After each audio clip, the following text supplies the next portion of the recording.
time to have an America which is involved again with the rest of the world.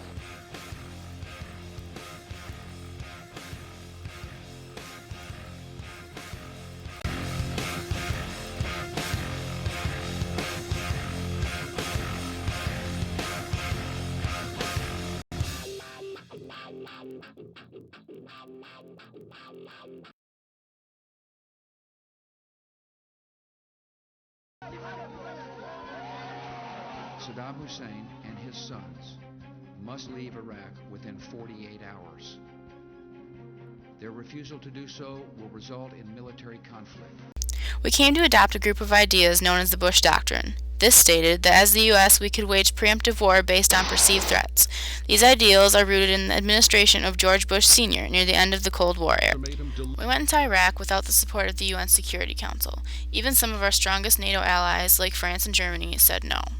President Chirac said it very clearly. He would vote no to a resolution authorizing at the present stage the use of force. The United States and Britain were the only two countries forming the Coalition for Iraqi Freedom, furthering our isolationary, go-it-alone tactics. It's a tough choice indeed, but it is also a stark one. To stand British troops down now and turn back, or to hold firm to the course that we have set. And I believe passionately we must hold firm to that course. Even though Project Iraqi Freedom was considered a military success and the groundworks of a new Iraqi government are in place, the international views of the United States have declined due to the cumbersome and forceful nature in which we have gone about our occupation.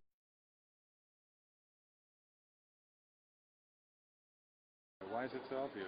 I think after 8 years of an America which has been very much turned away from the world, it's time to have an America which is involved again with the rest of the world, which embraces multilateralism, which sees the world as a partner rather than an enemy. And I work a lot in the Middle East and in the Arab world, and I've noticed that the Bush administration has not just given America a bad name, but the West a bad name and democracy a bad name. And I think we need to turn that around really quickly, for our own safety and for our own prosperity. I just got back from living in Brazil for 6 months, and I think there's a lot of sense that America has been making some big global mistakes and that people aren't really appreciative of our approach in the world as the behemoth, and I think they resonate with having somebody who's going to be taking a different approach as opposed to the, more the more kind of roll over everyone approach that George Bush has had. Everyone around the world, including Canada, feels that the U.S. needs an image upgrade. If it started some radical steps to protect the environment, the rest of the world would follow. But at the moment, Americans are only interested in power and money, and are afraid of any changes. Nevertheless, I think the difference between U.S. and the world will diminish. Besides carrying guns, our soldiers in Iraq also carry modern vaccines and medical supplies for citizens, and new textbooks for the schools they help build. That's wonderful, but we can't take this one country at a time.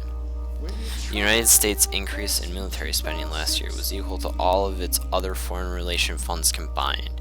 The amount of money we spend on weapons each year could make it so that no child would have to die of starvation. We can do better. As the United States, we have the potential as well as the ability to do good in the world, so our foreign relations are not only a matter of national importance, but of monumental international significance. If we use our power to its maximum potential, we can stop 16,000 children from dying of starvation each day. We can free the hundreds of thousands of enslaved people. We can stop terrorists around the world. We can make efforts to bring peace to our nations, and we can stop genocide from taking more victims.